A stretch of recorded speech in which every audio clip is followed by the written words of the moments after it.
Hi guys, welcome back to my channel. This is Travel with Ifoma and we are here once again to drop best content in the world.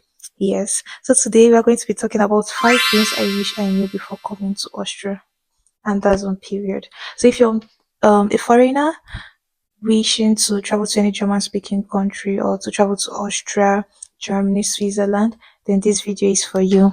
Yes. So on our first agenda of the day, we have the German language. Honestly, German language, knowing how to speak German is a very big deal here in Austria. And if you're planning to come to Austria, you should know that. Of course, I knew that I should speak German because for my studies, in my bachelor studies in computer science, it is in German language, and I have to write or have an understanding of the C1 level of the German language before I can commence my studies. So I knew it was a big deal, but I didn't know how much of a big deal it was going to be. So I finished my B1 German certificate with Goethe Institute before coming here to Austria, and honestly, I felt okay. I'm at an immediate level. Getting a C1 shouldn't be much of a problem. I think I can do that within 6 months. Yeah, that's what I thought. Honestly, it didn't go the way I thought it was going to go. So, learning German in your home country might be a little bit different from, speaking German in person in a German speaking country. I discovered that I couldn't understand a lot of things because, during conversations, they're speaking very fast. When you're learning German, your teacher usually speaks slowly, or even using the German speaking apps online, or, learning German all these learn German podcasts and videos and all that. They usually speak a little bit slower so that you can be able to catch up. But here, everybody's speaking at their own pace. And if you are not very good with understanding or comprehending the language, it's going to be a problem for you.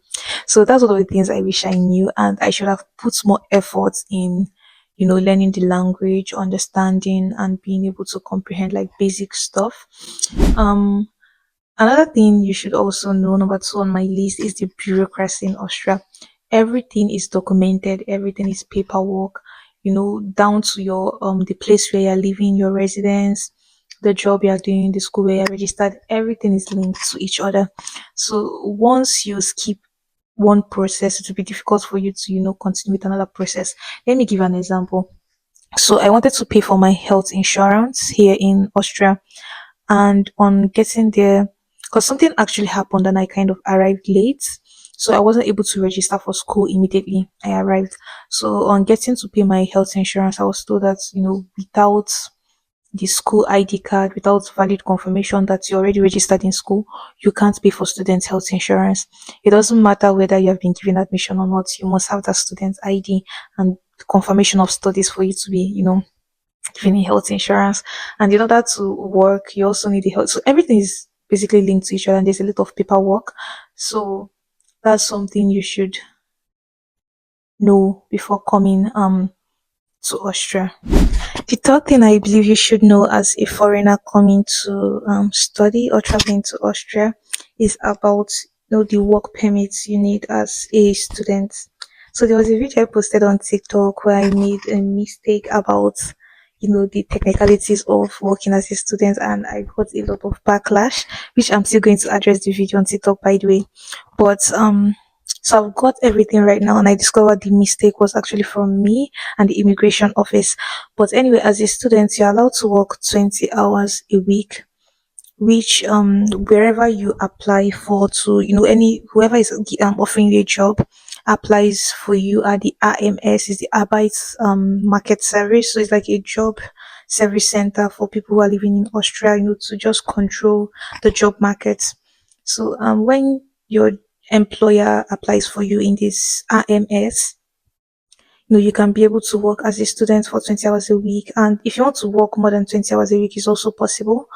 You also have to register for that, and they give you a work permit for that. That's an about Arbeitserlaubnis. And during the summer, also students are allowed to work for like 40 hours a week, just like a normal employee, because during the summer you don't have to like think about school. You're not studying at the moment, so you're allowed to work 40 hours a week, and there's no special process for that. Just during the summer, you can speak to your employer and rearrange the terms of your employment. But for the Arbeitserlaubnis, which allows you to work for 40 hours a week, even let me not say 40 hours a week, but more than 20 hours a week during the school season, during the school period, according to them, it's difficult to get this approved because it's going to affect your studies, and anything that affects your studies is going to affect your residence permit and your visa. Because if you can't prove that you're actually studying and passing your exams, you have difficulty renewing your residence permit. So it's not really advisable, especially if you can't manage time properly. Yeah, to do this, so it's advisable to stick to 20 hours a week. Yes, and most times for students, these student jobs that you do for 20 hours a week usually pays from between 900 euros to 1,100 euros, depending on where you're working. In case you're curious about how much you can earn monthly as a student when you travel here to Austria, that is what it costs. And for your accommodation, mostly students they have student apartments, they have shared apartments and single room apartments. For most shared apartments, you can get them within like 400 euros. And for single apartments, you can get them for like 500 euros plus. Mostly it's like 525 upwards. Yeah, monthly. So here rent is paid monthly and not yearly. Because I know in some countries, especially like in Nigeria, rent is collected like yearly, but here rent is usually collected monthly on a monthly basis. And for other bills or expenses that you might have to account for, most times, if you're very prudent with your spendings, you can spend like 100 or 150 euros monthly on feeding. And then you also have to pay for your phone bill, which mostly is within 10 euros per month. And the other little bills that may come up, like your health insurance. Your student's health insurance costs about 74 euros per month. But if you are working, if you're employed under someone, it is the responsibility of your employer to cover this health insurance for you. It's taken out of your salary, so you won't have a need to account for that anymore. But before then, you have to pay 74 euros per month for your österreichisches Gesundheitskasse, OGK. It is the Austrian health insurance system, government owned health insurance system known in Austria. So I think that's part of the things you should know. And also, the fourth thing is about public transportation. For public transportation, they have made things very easy here. The government has arranged it in such a way that most of the routes are accessible. So for the public transportation system, we have the trains, the underground ban, the U-Bahn, then the Strassenbahn is like a street train but it's smaller. It goes on the streets, yeah, and can stop you directly in front of anywhere you're going to, especially in Vienna, in the city of Vienna. Then there are buses too. So they have Vienna Linien, which is the Vienna's public transportation system. So in order to access these public transportations, you have to pay. Sometimes people like to pay monthly so that you don't have to think about it every day. Though you can buy a daily ticket, but you can either buy daily, monthly, or yearly tickets, which covers all these transportation. So if you pay for this, for example, if you pay for the monthly tickets, when you're going on a bus, you don't have to pay differently. So the tickets you use on a bus can also cover the tickets you use for a like underground van or a train. Yeah, but if you're going outside Vienna, you have to buy a different ticket. That's a Klima ticket, which is under the company OBB to leave the capital city. So for me, I am currently paying for the Yaris tickets, which cost 365 euros a year for the 365 days in a year. So for the rest of the year, I don't have to think about paying transportation.